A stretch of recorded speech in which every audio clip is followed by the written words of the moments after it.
ce matin. Bienvenue à vous. Merci d'être avec nous dans ce déjeuner spirituel qui commence par une bonne humeur. Nous allons dire donc merci au Seigneur pour cela, la joie qu'il dépose dans nos cœurs, la joie qu'il nous donne ce matin et le souffle qu'il renouvelle dans nos vies prouve qu'il est merveilleux et qu'il est un Dieu amour. Et vous êtes nombreux à nous suivre depuis toutes les 7 communes de Lubumbashi et en dehors de Lubumbashi. Vous êtes dans toutes les villes qui environnent Lubumbashi. Vous nous suivez depuis partout et en dehors même de la RDC, vous nous suivez. Bienvenue à vous et merci d'être avec nous ce matin. C'est avec la sœur Bijou et le pasteur Anthony que nous allons vous accompagner en ce début de journée. Bonjour à vous et bienvenue. Bonjour.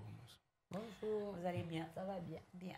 Alors, on va commencer ce déjeuner par une bonne action de grâce à rendre au Seigneur. Nous lui disons, Seigneur, merci pour ce qu'il est, merci pour ce qu'il fait, merci pour ce qu'il accomplit et ce qu'il fera, tout ce qu'il n'a pas encore fait et que nous croyons qu'il fera. Pasteur, nous prions. Père Tout-Puissant, te disons merci pour ce moment que nous allons passer en ce lieu de partage, que ton esprit nous soutienne et qu'il soit au contrôle de tout. Nous te recommandons au Père Tout-Puissant, même les auditeurs qui vont nous suivre, que ta grâce abonde et que quelqu'un puisse tirer une chose de merveilleuse ce matin au Père éternel. Son nom tout-puissant de Jésus-Christ que nous avons ainsi prié. Amen. Amen. Amen. Alors, nous...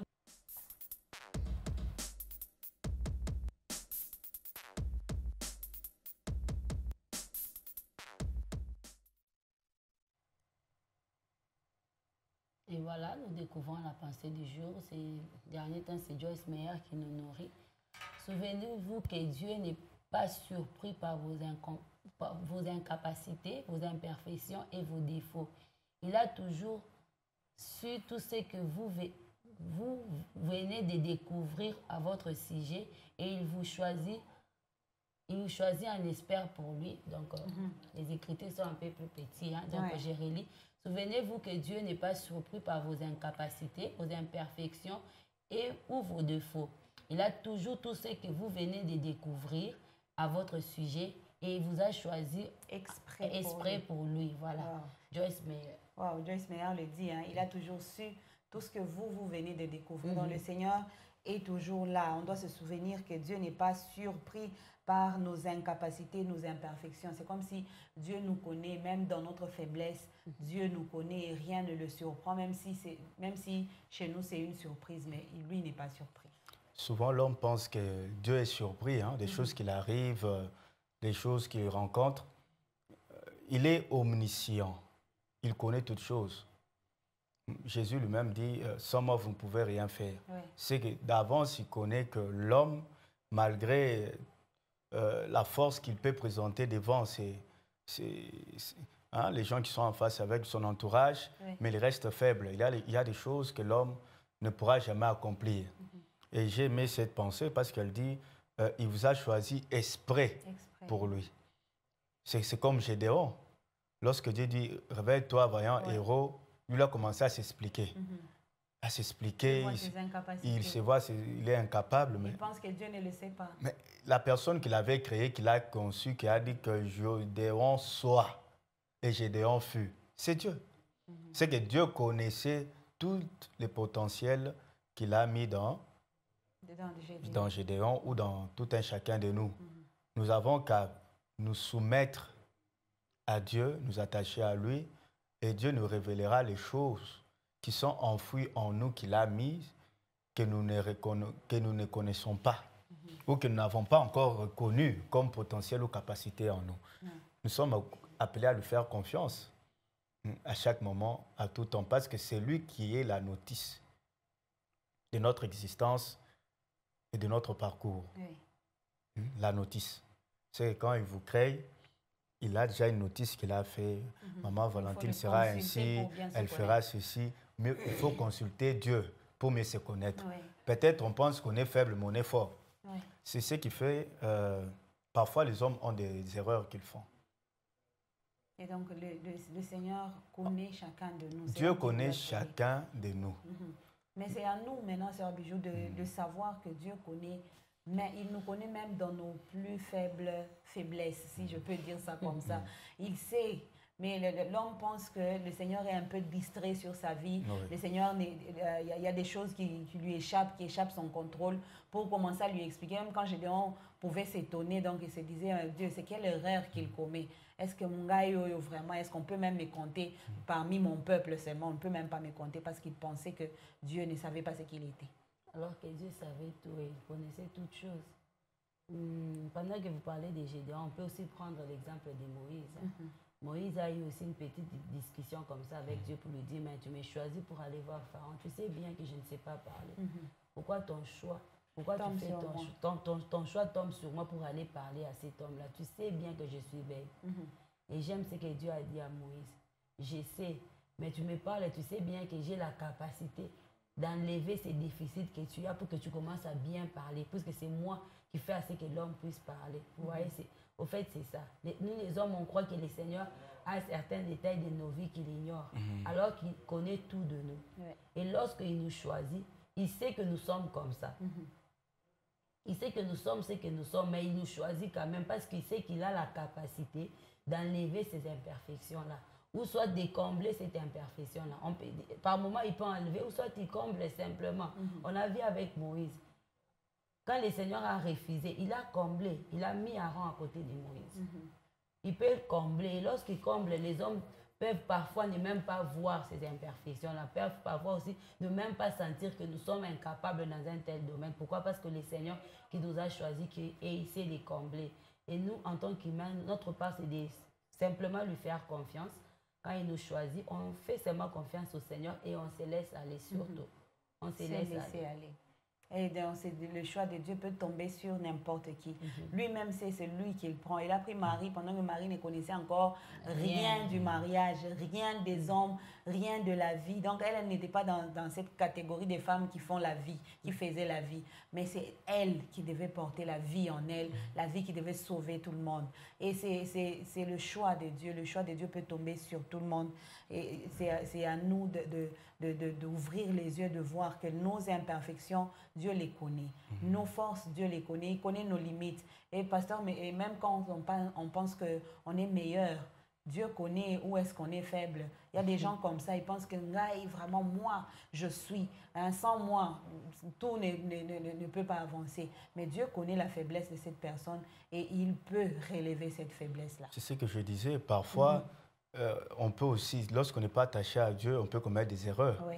On peut penser qu'on est fort dans tel domaine, mais on est faible. Oui.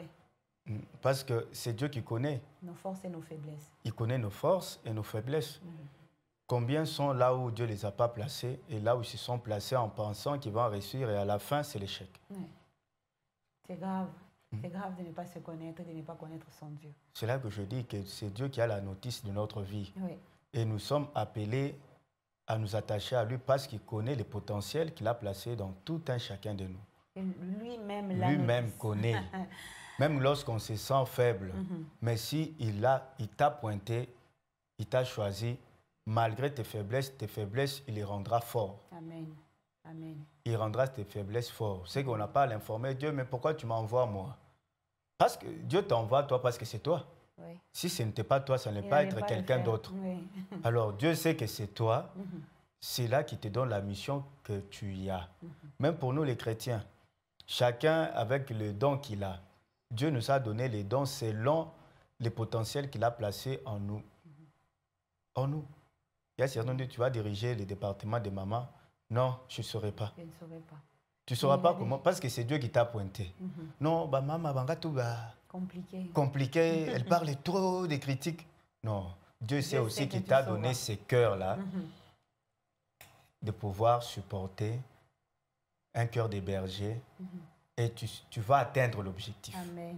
Parce que Dieu choisit que ceux qui peuvent atteindre l'objectif qu'il s'est assigné. C'est là que nous devons faire confiance à Dieu.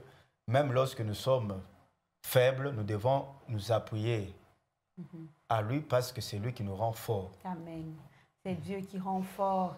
Et Joyce Meyer le dit dans cette pensée, souvenez-vous, parce que quelqu'un peut oublier, souvenez-vous que Dieu nous a choisis. Dieu n'est pas surpris par nos incapacités, nos imperfections, nos défauts. Il n'est pas surpris, il nous connaît tellement qu'il n'est pas surpris. Il a toujours su, c'est que nous découvrons à peine. Donc Dieu nous connaît, il nous connaissait, c'est ce qu'on dit, il nous a connus avant même d'être formés dans le ventre de notre mère. Il dit, Dieu a toujours su ce que nous découvrons aujourd'hui. Lui, il le savait déjà, Sœur Bijou. C'est intéressant et c'est extraordinaire. Donc, il nous connaissait. D'où, pour pouvoir réussir sur cette terre, il faut recourir vers le Seigneur. Oui. Tu ne peux pas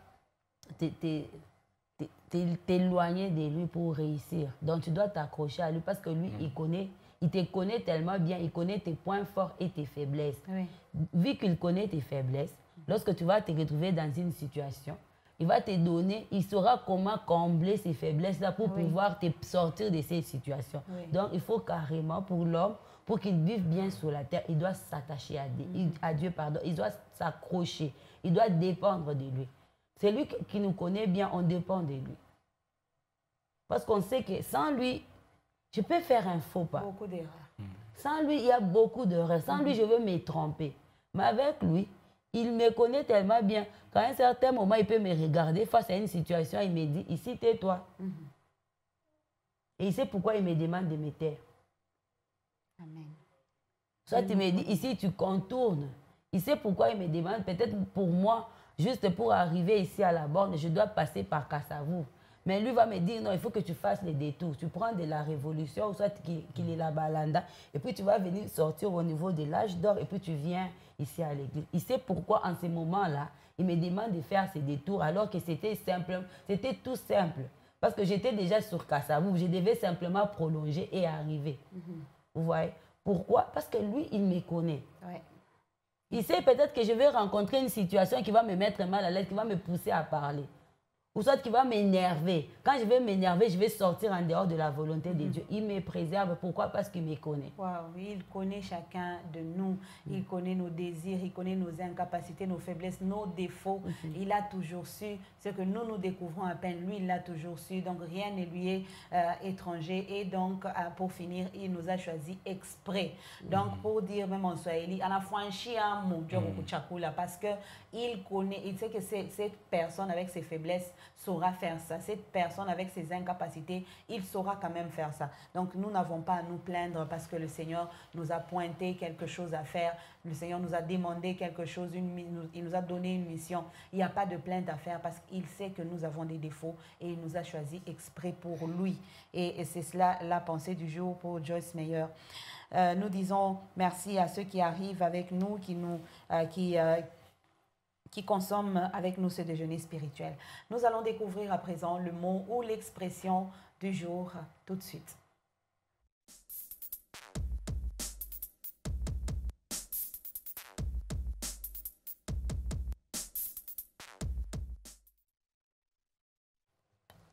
Et voilà, nous découvrons l'expression du jour, donner un tuyau à quelqu'un, donner un renseignement plus ou moins confidentiel à quelqu'un, donner un tuyau à quelqu'un, donner un renseignement plus ou moins confidentiel à quelqu'un. Oh, je t'ai donné un tuyau.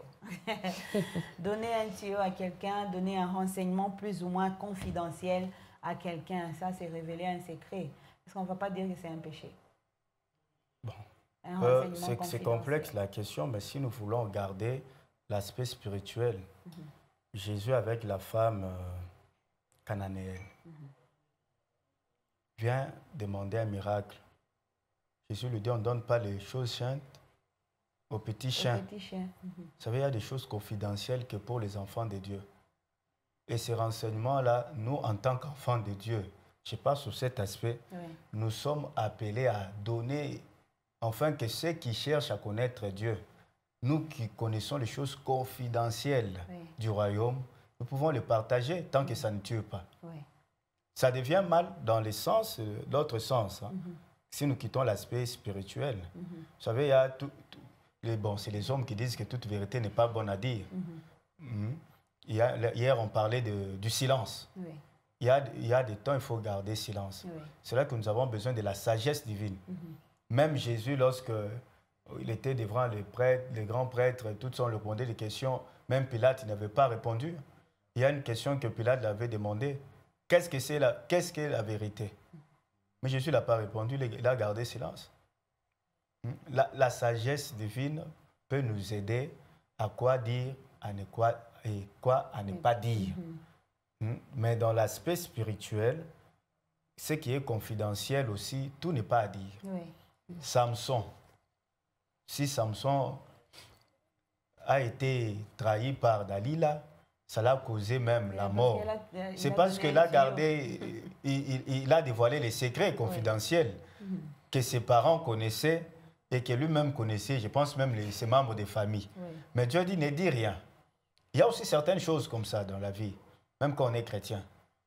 Certains combats se suscitent que lorsqu'on divulgue les choses confidentielles qui ne sont pas à dévoiler. Oui. C'est entre moi et Dieu ou entre moi et un cercle. Des gens que je peux dire, ce sont des gens de confiance, qui sont sages, qui ont la maturité, qui peuvent m'aider. Parce que tout ce qui est confidentiel peut aussi amener à la mort quand on le gère très mal. Ah oui. C'est là qu'on a aussi besoin de conseiller, mais pas n'importe qui. C'est un secret. Même à l'église. Ce n'est pas pour rien que le pasteur reçoit. Il y a des jours. Tu passes ton temps à courir dans la cour de l'église, tu vois telle maman, tu vois tel papa, tu viens, tu lui exposes ton problème. Le lendemain, ça circule partout à l'église, même dans les quartiers. Oui. Tu commences à te fâcher. Pourquoi? Non. On doit aussi veiller sur cela. Oui. Sur les choses confidentielles, ce ne sont pas les choses qu'on doit dévoiler à tout le monde. Oui. Donc, on peut donner un tuyau, sœur Bijou, mais avec sagesse. Avec sagesse. Ça ne va pas détruire, ça n'entre pas dans l'intimité, surtout spirituelle de la personne. Effectivement, on les donne avec sagesse, comme le pasteur l'a dit. Quelqu'un est venu, il vous a donné un tuyau, peut-être la personne s'est ouverte à vous. Elle s'est ouverte à vous, elle vous a dit quelque chose et vous, qu'est-ce que vous choisissez? C'est prendre ces secrets-là et les divulguer. Ce n'est pas du tout sage, ce n'est pas du tout intéressant. Et je crois que ça gêne un peu. Oui. Donc, on est censé garder certaines choses confidentielles parce que c'est un tuyau qu'on nous a donné. On les garde. Mais je voulais aussi prendre cet aspect où c'est Dieu lui-même qui nous donne un tuyau. Dans la présence de Dieu, nous pouvons recevoir des tuyaux qui nous mettent à l'avance par rapport aux autres. Oui. Face à une situation où je vois peut-être tout le monde en train de sauter, en train de paniquer, puisque moi, j'ai reçu un tuyau de la part de Dieu, je suis tranquille et je suis à l'aise. Oui. Et là, de ces côtés-là, c'est quand même intéressant. Oui. Donc Dieu peut nous donner aussi un tuyau. Il nous donne des tuyaux. Généralement, il nous donne des tuyaux et ça nous fait... Il y a même ceux qui, quand ils nous voient en train d'agir, ils sont surpris. Vous voyez l'exemple de Moïse. Moïse devant la mer Rouge. Pendant que les autres étaient en train de paniquer, lui, il était à l'aise. Oui. Parce qu'il avait déjà reçu un tuyau de la part du Seigneur. Voilà pourquoi, avec beaucoup de courage, il a dit... Ces Égyptiens que vous voyez là maintenant, vous ne les verrez plus jamais. On peut dire qu'il a donné un tuyau, c'est aussi une révélation. Voilà, c'est dans ce sens. C'est une révélation, c'est ce que nous donnons. Je pense qu'elle vient aussi d'ajouter l'autre exemple avec Moïse. Nous avons parlé de Gédéon. Il y a beaucoup Samson. C'est le cadre aussi des révélations. Et quand Dieu donne un tuyau, ça donne la sérénité. Voilà. L'assurance. L'assurance. Même quand les gens sont paniqués, on reste calme. Vous savez, une fois, j'étais malade. C'était quand j'étais à Tchikapa, j'ai travaillé. Alors, sorti du coma, je rentre à la maison. Une dame qu'on loue ensemble dira à ma femme, je vois l'esprit des morts. Je vois l'ombre noire en train de les suivre. Mais nous, on avait déjà un tuyau. Vous étiez déjà malade. Pas j'étais malade, mais nous, on avait déjà un tuyau. Tous ceux qui vont s'élever, ils vont rencontrer dans les chemins. Je ne mourrai pas, je vivrai. Oui. Et j'étais calme, je regardais, j'ai dit, laisse. Elle vraiment, prière, on doit prier, paniquer là. Mais nous, comme on avait déjà reçu les tuyaux de Dieu, on était calme. Waouh, waouh. Quand Dieu te file un tuyau, donc tu es dans le bon. Tu es dans le Dans bon. les Dans le bon. Les bons macaques. Imaginez-vous un tuyau qui vient de Dieu. Qui vient Les de choses Dieu, donc confidentielles. Dieu lui-même te met sur le bon Mais la chemin. Bible dit ceci, Imaginez. l'intimité de Dieu est pour ceux qui les craignent. Craigne, oui. Pour recevoir aussi les choses confidentielles de Dieu, Dieu, les il faut secrets les de Dieu, craindre. il faut être parmi ceux qui craignent l'Éternel. Ceux qui craignent l'Éternel, c'est ceux qui les respectent, qui l'honorent, qui l'adorent, qui lui donnent la place qu'il faut dans leur vie. Ok. Donner un tuyau. Alors, l'expression, c'est une expression française qui date du 19e siècle. Le tuyau symbolise le long conduit auditif qui compose l'oreille humaine. Lorsqu'une personne, donc on sait que lorsqu'une personne donne l'information secrète, il ne crie pas comme ça, mais c'est une information qu'il chuchote généralement à l'oreille. Alors, c'est comme ça qu'on dit, vous voyez, le tuyau, il est long, et le conduit auditif aussi, il est long. C'est comme ça qu'on a dit, donner un tuyau. Tu vois que Dieu aime beaucoup les tuyaux. Hein? C'est ça. Dieu veut nous donner des tuyaux. C'est ça. Quand Alors, même vous Dieu, voulez il faut être en prier, intimité, comme vous avez dit. Si quelqu'un veut prier, qu'il entre dans les lieux secrets, dans la chambre, ouais. qu'il s'enferme, là où ils sont avec Dieu. Ouais. Et quand il sort avec les tuyaux, les choses confidentielles. En tout cas, c'est très bien dit, très bien dit. Et quand on donne un tuyau, tel que l'expression nous le dit, nous l'explique, on le donne en secret. Et le pasteur, vous l'avez dit, il faut être en intimité, quelqu'un qui craint Dieu pour obtenir des tuyaux devant Dieu. Puisque cette expression, nous, en tant qu'enfants de Dieu, on doit l'utiliser comme des chrétiens. Donc, le Seigneur m'a donné des révélations. J'ai eu des tuyaux de la part de Dieu. Et je suis à l'aise. Rien ne peut me surprendre parce que Dieu n'est pas surpris, moi non plus. Il m'a déjà dit ce qu'il savait déjà, mais d'autres personnes peuvent être surprises. Et puis, pour ne pas prendre beaucoup de temps, un tuyau, c'est révéler toujours ce que les autres ne connaissent pas. Oui. C'est un secret. C'est un secret. Quand les gens sont paniqués, quand les gens courent par-ci, par-là, toi, tu es calme parce que tu as déjà les secrets. La solution qu'il te faut à ce moment-là ou dans l'avenir. C'est là que nous sommes appelés à nous attacher à Dieu et passer beaucoup de temps dans les lieux secrets. Et vouloir, avoir cette soif que le Seigneur révèle toujours des choses, qu'il nous donne toujours des tuyaux. Il ne faut pas préférer les tuyaux des hommes parce que ça se trouve même. Ça se trouve. Très facilement.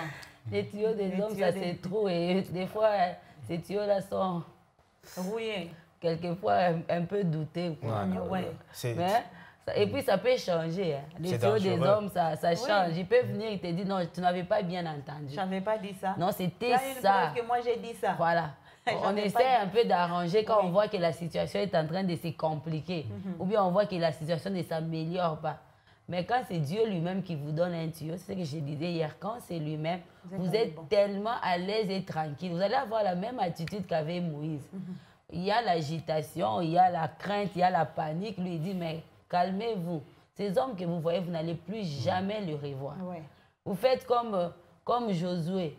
Simplement, on obéit, on tourne autour d'un mur qui va s'écrouler de soi. Et on le fait avec beaucoup d'assurance parce qu'on sait que c'est Dieu qui nous a donné ces tuyaux-là. Et c'est Dieu qui n'aimant jamais va faire assez que ça puisse tomber. Et finalement, c'était tombé. Amen, amen.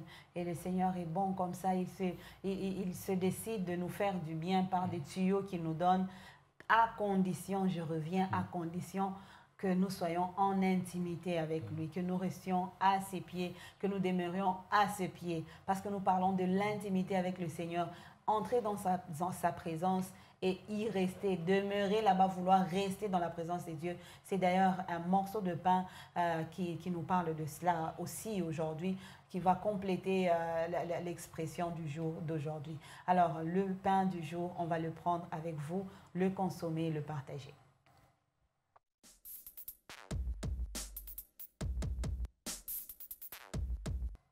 Entrer dans la présence de Dieu, demeurer dans la présence de Dieu et y rester.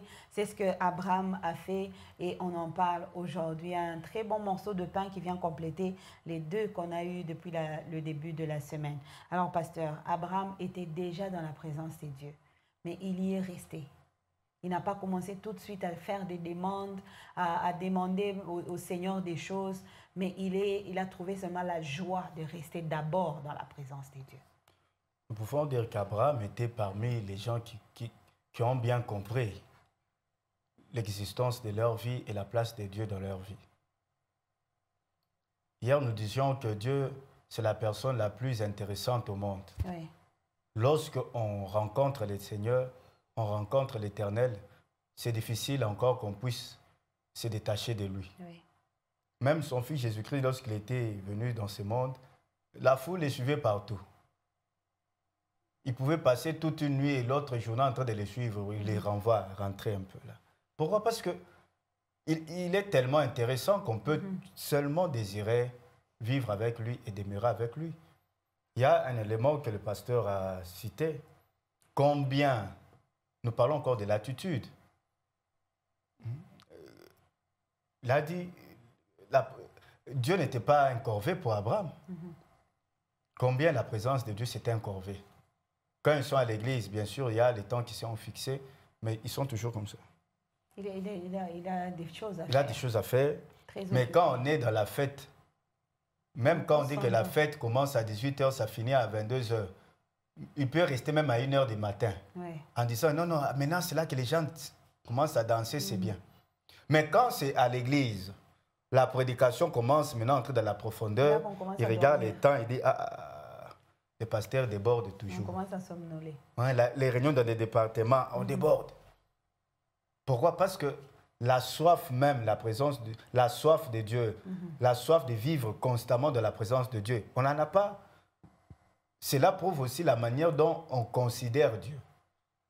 Abraham, c'était quelqu'un qui considérait Dieu. Il s'éteint encore. Ça signifie que lui, il désirait constamment. Je pense que peut-être quand ils avaient dit, ça c'est moi, hein, bon, nous allons partir. Non, non, on est resté encore pour quelques attendez jours. encore un peu. Attendez un peu. Oui, S'arrête en train de partageons faire la encore un peu. cuisine. Est-ce que vous ne Oui. voulez pas manger? Voyez un peu ça. Non, les enfants sont allés acheter, je ne sais pas si c'est les jus. Pourquoi? Parce qu'ils voulaient seulement demeurer avec Abraham. Est-ce que c'est l'attitude que nous avons? C'est une attitude qui manque aujourd'hui aux chrétiens. Qui manque, même la présence de Dieu. Le pasteur a soulevé aussi le point même de la manière dont nous venons au culte. Hein.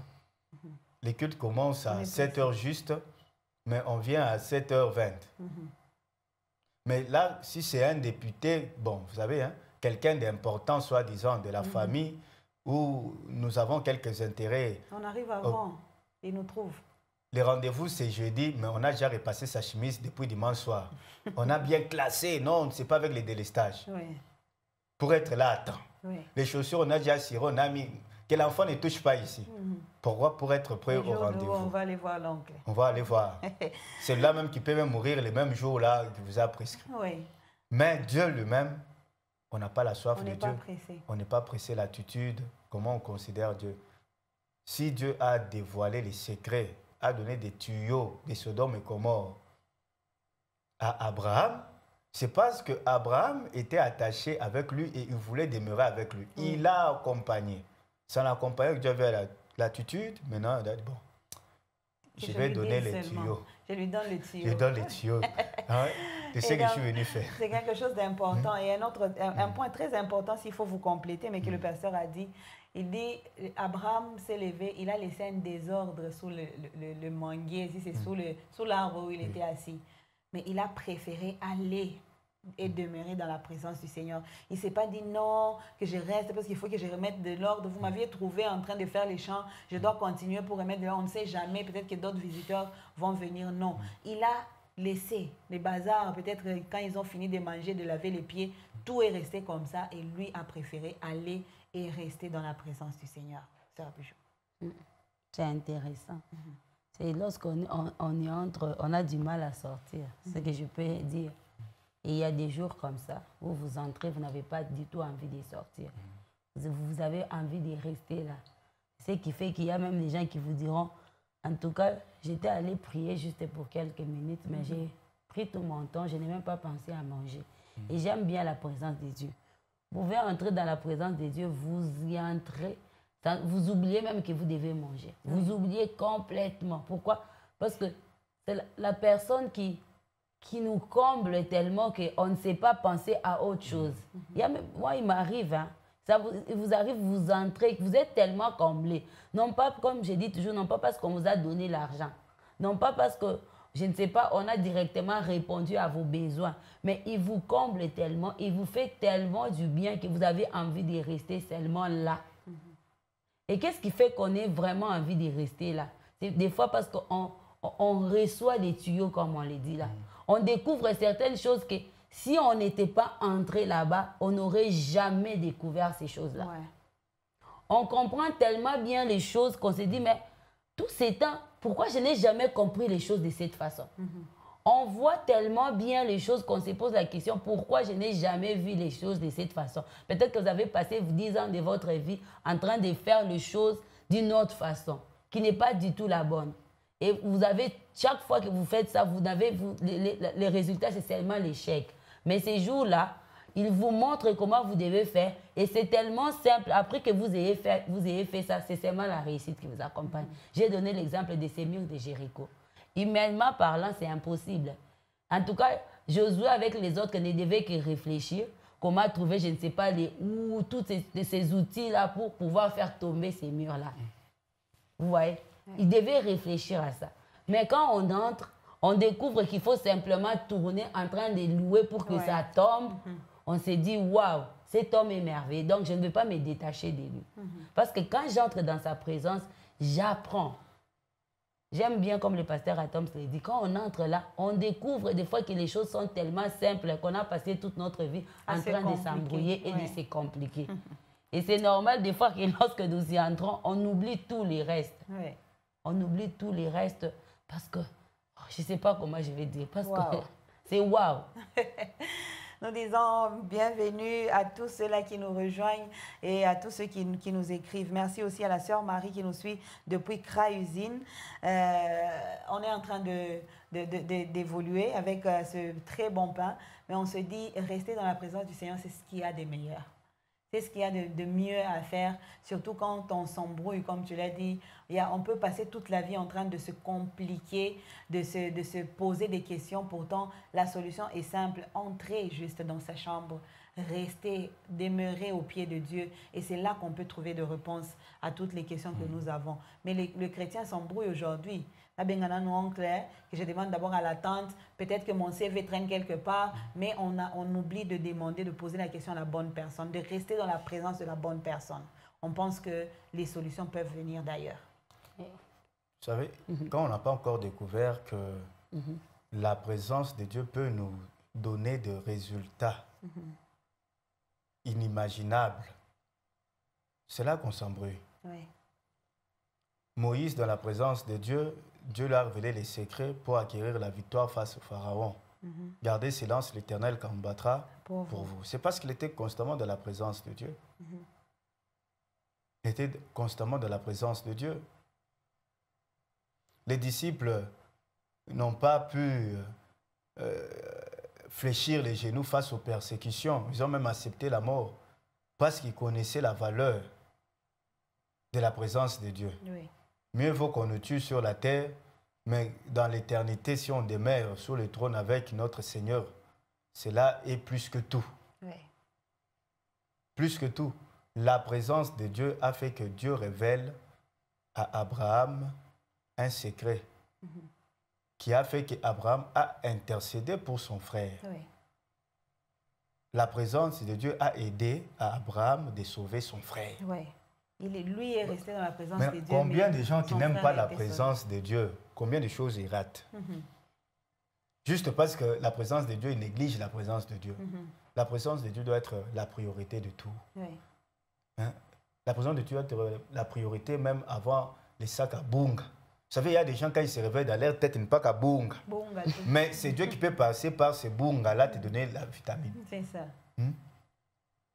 Bunga tout boulé. On peut sauver même sa famille parce que seulement on est dans la présence de Dieu. On a désiré la présence de Dieu. Même soi-même. Quand tu t'es réveillé aujourd'hui, mon frère, tu es sorti commençant à prier. Hein? Tu as suivi le match hier, tu es dormi en retard, tu n'as même pas aussi prié. Tu t'es réveillé en retard. Tu n'as même pas recommandé la journée entre les mains de l'Éternel et tu es parti. Est-ce que tu connais qu'est-ce qui peut se passer au cours de la journée? Mais ceux qui aiment la présence de Dieu mettent Dieu en avant. Ils le considèrent comme l'alpha et l'oméga, le premier et les derniers. La présence de Dieu rapporte des bénéfices inimaginables que l'homme n'a jamais conçus et pensés dans sa tête. Amen. Amen. Il faut seulement y croire et rester dedans. Abraham, je peux dire qu'Abraham croyait trop que le Seigneur était capable de tout. C'est comme ça qu'il n'était pas pressé même de demander. Le pasteur a dit, a relevé ce point. Oui. Il y a des gens qui sont là. Il n'est même pas encore entré dans la présence de Dieu, mais il commence déjà à lui demander des choses. Tellement il n'est même pas dedans. Tellement bavard. Il est tellement bavard qu'il est pressé de demander. Mais c'est ce que nous disons souvent. Déjà, on est Mungu mina kusaga, Mungu mina kusaga sa. Unaacha tu ule mtu anipichirie, haniwini. Mungu anasema bakuwinake. Sasa unaacha je baniwini. Mungu sans commencer par l'adoration pour ce qu'il est. Sans commencer peut-être par l'adorer. Abraham a commencé par se prosterner. Voilà, sans reconnaître qu'il est puissant, sans reconnaître sa grandeur, sans reconnaître, je sais pas, sans reconnaître qu'il est au-dessus de tout. Et c'est aussi important, le pasteur a parlé de ça, qu'aujourd'hui, qu'il y ait des chrétiens qui font du bruit, qu'il y ait des chrétiens qui prient des choses qu'ils ne comprennent pas. J'étais en train de suivre une prédication ce matin. On disait qu'il y ait des chrétiens qui prient des choses qu'ils ne connaissent pas, qu'il y ait des chrétiens qui ramassent peut-être des choses parce qu'il a entendu ça de quelqu'un. Il ramasse, il s'approprie. Au lieu de s'approprier la parole de Dieu, de prier avec la parole de Dieu, il a ramassé quelque chose. On sait où. Et il a commencé à prier, à déclarer ces choses. Et quand ça, pour lui, peut-être c'est la magie. Quand ça n'arrive pas, on dit, mais Dieu est incapable.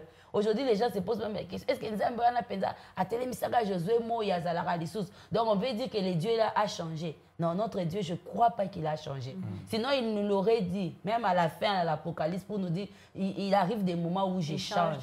Voilà. Il n'a pas changé. Il est resté le même, aussi grand, aussi puissant et aussi fort. Tout dépend de comment nous nous approchons de lui. Oui. Tout dépend de comment nous faisons, comment nous marchons avec lui. Il est resté le même. C'est peut-être c'est nous qui ne comprenons pas bien, ou ça va, des fois il nous arrive de tordre les Écritures parce qu'on n'a pas bien compris. On tord les choses et on ne voit pas. On ne sait pas vivre la main de Dieu dans nos vies. Pourquoi? Parce que des fois, à un certain moment, il est aussi important de garder silence. Amen. Il est aussi important simplement d'entrer dans sa chambre, de prendre la Bible, de commencer à la lire et la méditer. Peut-être que c'est en lisant cette parole-là, tu vas sortir avec une parole qui est pour toi. Amen. Et que cette parole, lorsque tu vas commencer à la déclarer, elle va apporter les effets dans ta vie. Amen. Qu'il y ait des gens qui crient, allez à Django, vous allez voir, des gens qui crient, ils prennent toute leur journée sans une Bible à côté. Et des fois, quand ils prient, vous demandez, mais cette personne a pris ces choses où? C'est ouais, Mungu, bon, veuve. Déjà qu'il n'est pas le mari des veuves. Qu'est-ce que vous voulez qu'il vienne faire dans votre vie? Si on n'a même pas compris ce qu'il est pour nous, vous voulez qu'il fasse quoi? Et donc, c'est cela, le pasteur a dit, entrez. Prenez du temps à vous réjouir de sa présence et que lui-même juge de ce qu'il va vous donner. Amen. Hein? Ce n'est pas que non, tu entres, tu t'assois, tu salues les gens. Oh, je suis venu, je suis passé, j'avais... Non, pas que de loin, déjà, on commence à faire des demandes. C'est comme ça aussi avec le Seigneur. On entre dans sa présence, on se réjouit de sa présence, on partage avec lui des choses dans l'intimité. Et celui qui regarde, il dit non. Quand bien même qu'il a de besoins, mais il ne les a pas présentés, il n'a pas priorisé cela et il nous le donne. En tout cas, c'est un appel peut-être qu'on peut faire aujourd'hui à ces chrétiens qui ne comprennent pas comment il peut partager avec le Seigneur, comment il peut bénéficier de la présence du Seigneur. On pense qu'aller à l'église le dimanche, sortir et rentrer à la maison avec la Bible sous les aisselles, c'est ça même être chrétien et c'est ça marcher selon lui. C'est que Dieu attend premièrement d'un homme. Ce que Dieu attend premièrement d'un homme, c'est que l'homme marche avec lui. L'homme vive avec lui, que l'homme communie avec lui. Avant tous les autres besoins que nous pouvons présenter. Ce qui importe, Dieu dit à Abraham, sois intègre et marche. Je pense que Dieu avait eu le temps d'observer. Quand il lui a dit, sois intègre et marche devant ma face. Dieu a pris le temps de l'observer. Il a vu que Abraham, le père de la foi, marchait selon les instructions qu'il lui avait données. Et c'est là qu'il est descendu même. Il est allé lui visiter. Mais comment nous prions? On vient de donner. Nous aimons la présence de Dieu. Je te cherche. Hein? Je cherche Dieu, oui. tu te prives, tu es en jeûne et prière, tu te prives. Tu es là à la montagne, dans la chambre, mais ta façon d'être, ta manière d'être, ta façon d'être et de vivre, c'est comment? Est-ce que tu donnes la possibilité à Dieu de venir te visiter, comme il a visité Abraham? Mais je pense que Dieu savait tout. Il le savait. Il connaissait qu'Abraham était intègre. Aujourd'hui, il ne s'attend pas que je viendrai vers lui. Mais je viendrai, je vais lui faire surprise et je vais lui révéler les secrets de ce que je dois faire. Parce que malheur n'arrive-t-il pas dans une nation sans que l'Éternel puisse les sache. les révéler assez façon juste. Et donc Abraham était, selon Dieu, Abraham était préparé. Mais Abraham lui-même ne le savait pas. Dieu savait seulement que je vais faire quelque chose dans la vie d'Abraham aujourd'hui. Parce que c'était aligné sur la volonté de Dieu. Sois intègre et marche. Donc ce jour-là, Abraham a bénéficié de multiples miracles. Quand on entre de la présence de Dieu, Dieu donne-moi, donne-moi, donne-moi. Bien sûr, on dit que la prière, c'est aussi dialoguer avec Dieu. Mais toi, quand tu pars, tu toques. Dieu, donne-moi à manger. Bon. Est-ce que Dieu a pris le temps de te dire que dans le magasin, là, il n'y a pas les foufous, mais il y a les spaghettis? Vous voyez un peu ça? Dieu, oui. Non, Dieu, donne-moi ceci, j'ai besoin de ceci. Dieu, amen, amen, là, tu fermes la porte, tu pars. Bon, excusez-moi, c'est un peu grave. Tu savez, il y a même l'impolitesse spirituelle. Dieu devient une grande personne. Tu lui parles, tu l'informes, et puis tu n'attends même pas qu'il lui aussi puisse échanger avec toi. Tu sors, tu pars. Vous voyez? Parce qu'on a seulement besoin de ce que Dieu a, pas besoin de ce que Dieu est. Dieu veut que nous puissions être ce qu'il est, pas que nous puissions vraiment avoir ce qu'il a. C'est là que la Bible dit que tel il est, tel nous sommes. Mais est-ce qu'elle dit que tel il est là, tel nous avons? Vous voyez un peu ce que Maman Bijou vient de dire. On parle des choses qu'on ne connaît même pas. Non, on ne maîtrise même pas. Le Seigneur a, pas de ce qu'il est. Pas de ce qu'il est. Or, qu'il veut que nous puissions être comme il est. Premièrement. Des bonnes choses. Des bonnes choses. Et j'aimerais compléter pour dire, on a quand même vu la vie d'Abraham. On a eu à parcourir l'histoire de cet homme-là. À moins que je ne me trompe, le pasteur est à côté de moi. Je n'ai jamais vu nulle part. On a dit, Abraham a fait une prière pour demander à ce que le Seigneur lui donne Isaac. En tout cas. Il n'a jamais fait cette prière. Et ces jours-là, quand il a reçu ces hommes-là, la Bible nous donne tout pour que nous puissions comprendre. En tout cas, il n'avait pas demandé. Pour dire peut-être à quelqu'un, à un certain moment, il nous faut grandir. Je ne dis pas que demander, c'est mauvais, parce qu'on a vu Anne demander et recevoir.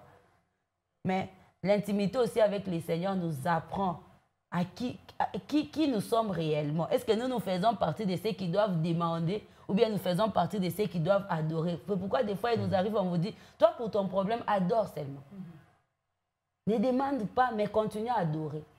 Et le miracle va se déclencher. C'est ce qu'on a vu avec Abraham. Il est resté simplement dans la présence de Dieu, en adorant, en faisant ce qu'il était appelé à faire. Et il a déclenché les miracles. Maintenant, toi, peut-être ce matin qui nous suis, tu fais partie de quelle classe? De ceux qui doivent demander ou bien de ceux qui doivent simplement adorer. Ou toi, on t'a déjà dit de commencer à adorer, mais toi, tu as refusé carrément. Tu te dis, en tout cas, tant qu'il ne m'a pas donné, moi, je continue à demander.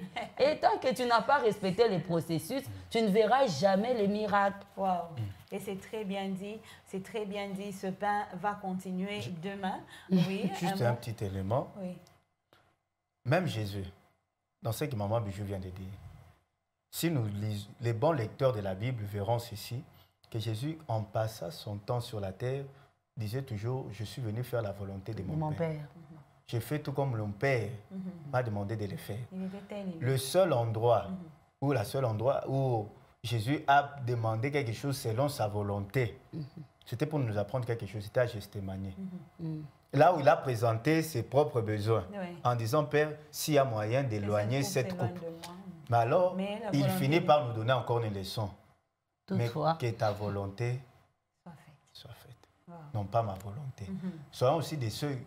Parfois, il faut parler en soi. Et surtout, donne-moi. Non. Dieu veut voir dans l'homme son image et sa ressemblance se refléter, se manifester. Parce qu'il avait dit, créons l'homme à notre image. Il n'a pas dit non, créons l'homme avec quoi? Les richesses que nous avons. Parce qu'il était déjà riche, ce temps-là, il avait déjà tout. Alors, c'est complexe.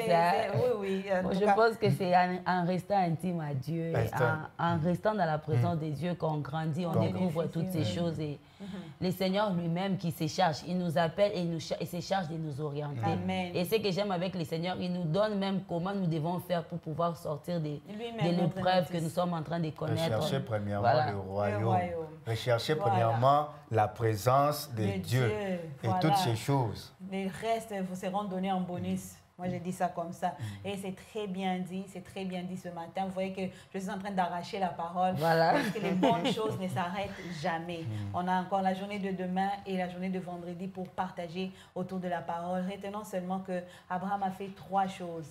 Il est entré dans la présence du Seigneur en se prosternant. C'est cette adoration qu'il a faite là qui a fait que Dieu entre chez lui. Et quand il a réussi à approcher Dieu chez lui, il l'a servi.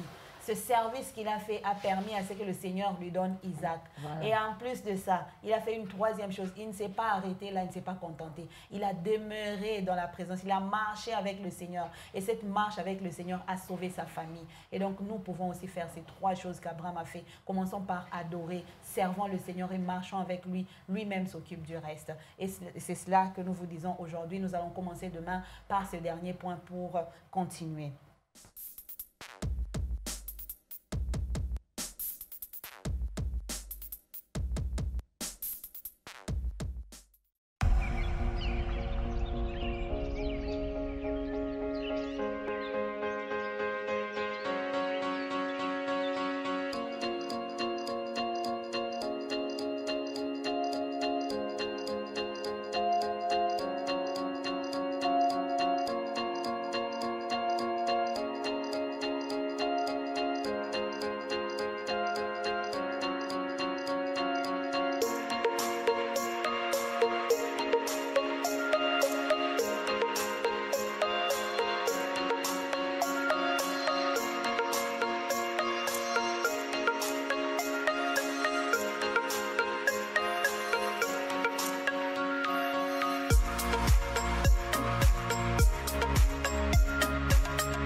Voilà, donc vous êtes en train de vous poser des questions, mais il y en a d'autres, il y a ceux qui ont déjà la réponse. Ingénieur limousine, c'est comme ça que les gens l'appellent sur Lubumbashi. Il s'appelle Claude Kikunda, il est avec nous sur ce plateau et c'est un ingénieur électromécanicien qui fait des exploits, des merveilles avec le Seigneur. Bonjour frère Claude. Bonjour, merci. Vous allez bien? Oui, tout va très bien. Très bien, il y a quelqu'un qui vous découvre pour la première fois ici. Moi. Alors, on est avec nous aujourd'hui, hein, c'est pour découvrir un peu ce que vous êtes capable de faire par la grâce du Seigneur. C'est un peu compliqué à expliquer, hein, c'est bien que vous nous expliquiez vous-même, mais dites-nous un peu, vous êtes ingénieur limousine, depuis quand? C'est depuis 2016. Ok. Mais j'ai commencé avec la mécanique, C'est depuis 6 à 7 ans. Ok. Donc, quand Mécanicien j'étais de- encore à l'école primaire. que j'ai À l'école commencé avec la primaire. mécanique, oui. Et vous avez poursuivi les études en mécanique? Non, non, j'ai fait aux humanités la pédagogie générale. Wow, quel Et contraste. à l'université, j'ai fait les sciences sociales. Oh, Oh, mais dans la vie active, vous êtes ingénieur limousine. Oui, Mais c'est comme ça. C'est tellement opposé. oui, oui, mais c'est aussi une grâce, donc un don que Dieu m'a donné. Alors, malgré que j'ai fait d'autres études, mais je ne pouvais pas mettre de côté ces dons. Ok. Ma sœur Bijou. moi, la question que je vais me poser au frère, c'est comment il a fait pour apprendre la technique. Hein? Parce que en pédagogie, moi j'ai fait la pédagogie, ça n'a rien à voir. C'est Rien un de social aussi. Il n'y a même pas assez de mathématiques. Parce qu'en technique, il y a quand même un processus hein, à respecter.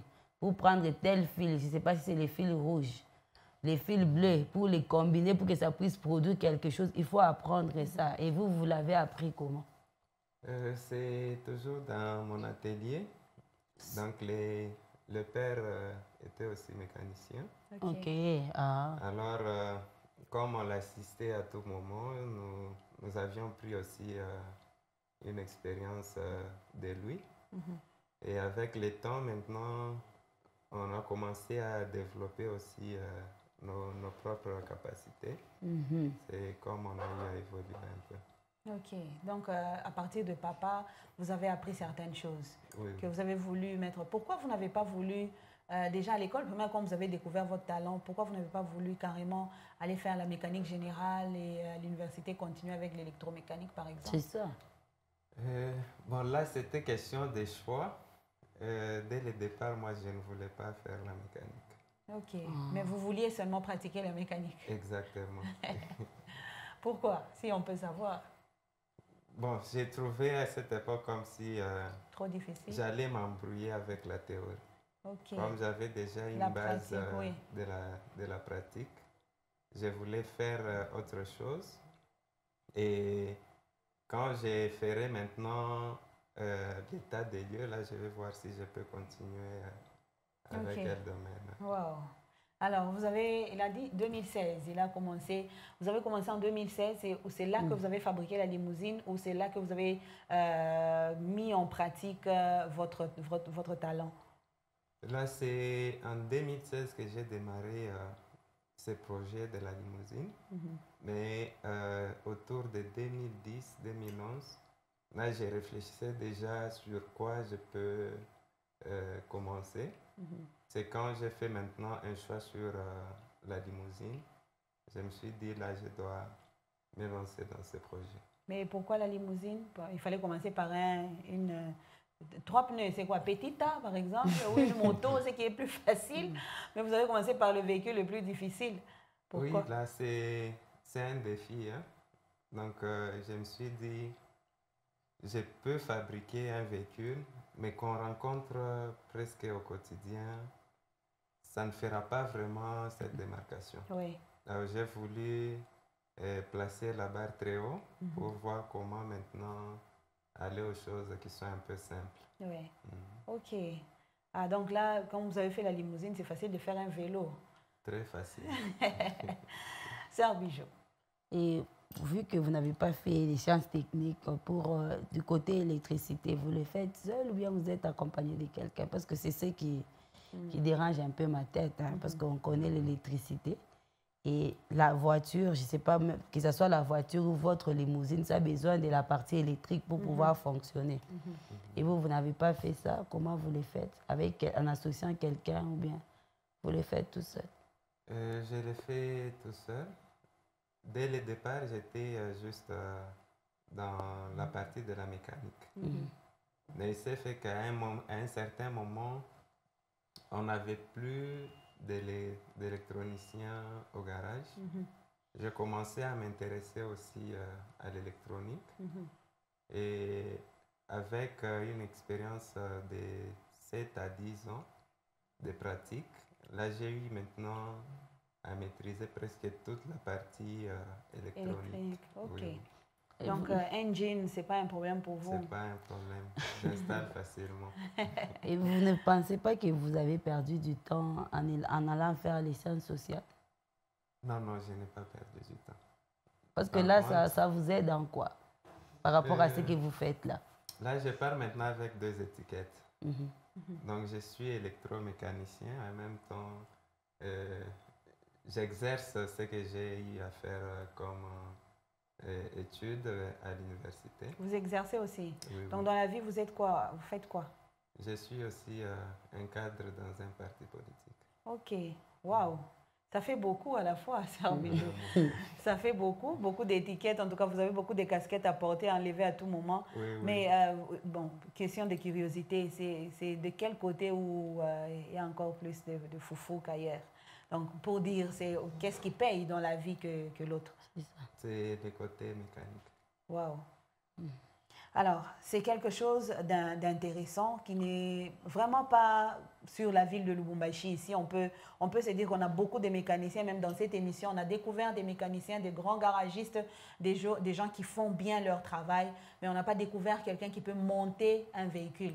Il commence, il refait un véhicule peut-être déclassé et il monte. Parlez-nous un peu... pas de la limousine d'abord, mais j'ai vu un véhicule en rouge que vous avez mis sur des fûts, c'était carrément foutu, et puis on peut rouler dedans. Vous avez eu l'idée ou comment? Là, je m'inspire aussi beaucoup plus aux véhicules sportifs.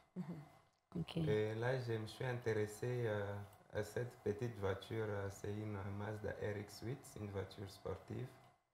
Et l'idée, c'était de donner la capacité à cette voiture de rouler sur n'importe quelle route. Oui, si on peut voir les images aussi. Hein? Voilà.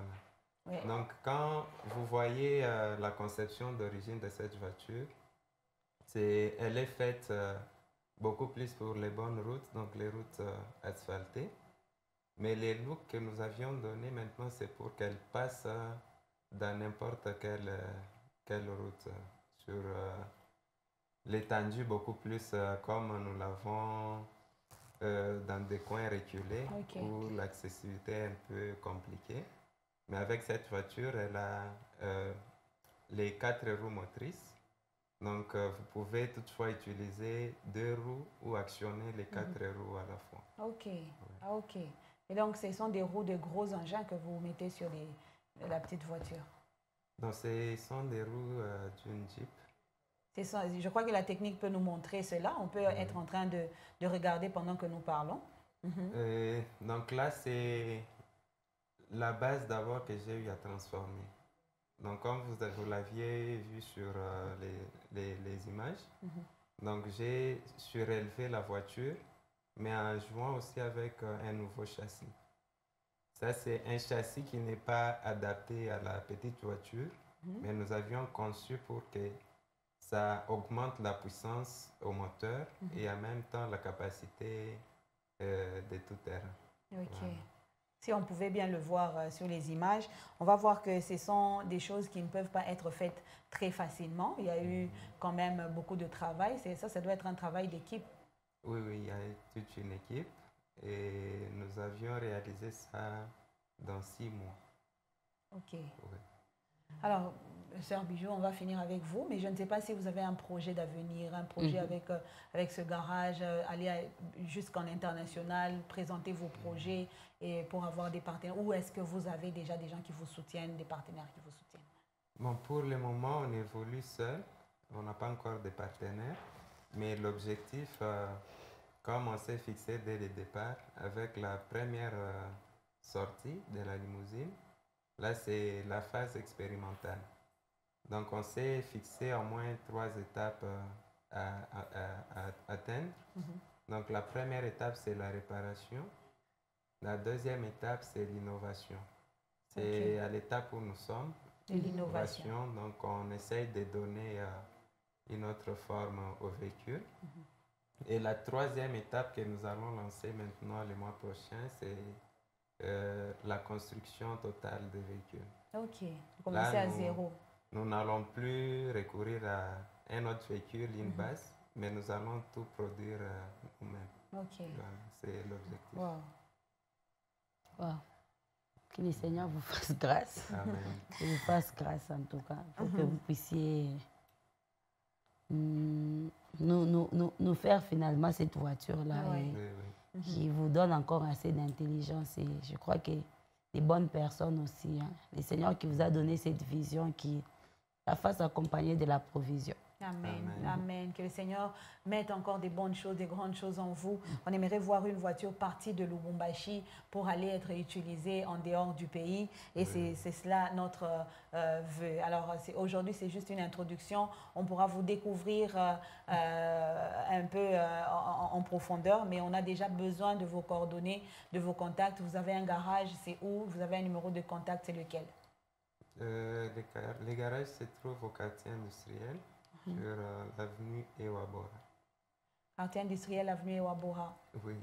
Et on peut toutefois nous joindre au numéro 099 54 35 359. 54 35 359. 099 54 35 359. Vous allez joindre ingénieur limousine. On va lire quelques messages qui arrivent. La grande équipe, je reviens encore pour dire que Dieu bénisse ce frère et qu'il le préserve. Mais une question, est-ce qu'il fait louer ça ou il vend carrément? Vous faites louer la limousine ou l'autre, je ne sais pas comment je vais appeler ça, ou vous vendez? La première voiture que j'ai montée, elle est en location. C'est beaucoup plus les mariés qui louent ça. La limousine en blanc? Oui. Et en noir?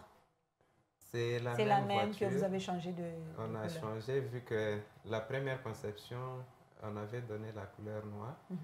Mais comme elle est beaucoup plus sollicitée pour le mariage, j'ai préféré carrément changer de couleur. J'ai envie de me remarier. Vraiment. Carrément.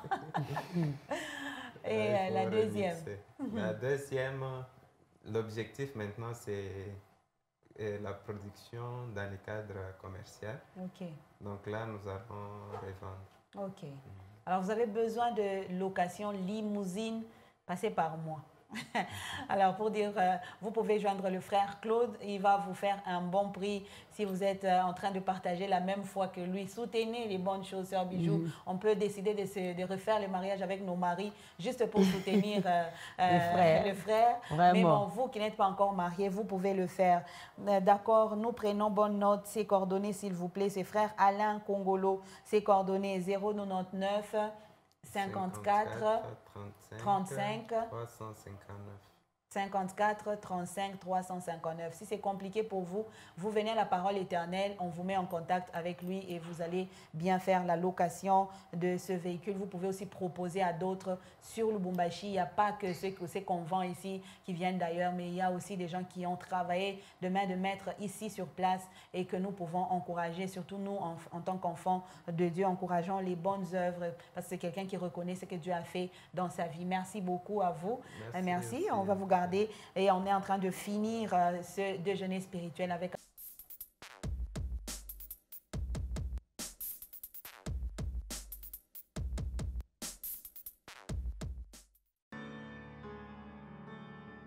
Notre verset du jour, aujourd'hui nous lisons Deutéronome chapitre 7, verset 3 qui nous dit ce matin: tu ne contracteras point de mariage avec ces peuples, tu ne donneras point tes filles à leurs fils, et tu ne prendras point leurs filles pour tes fils.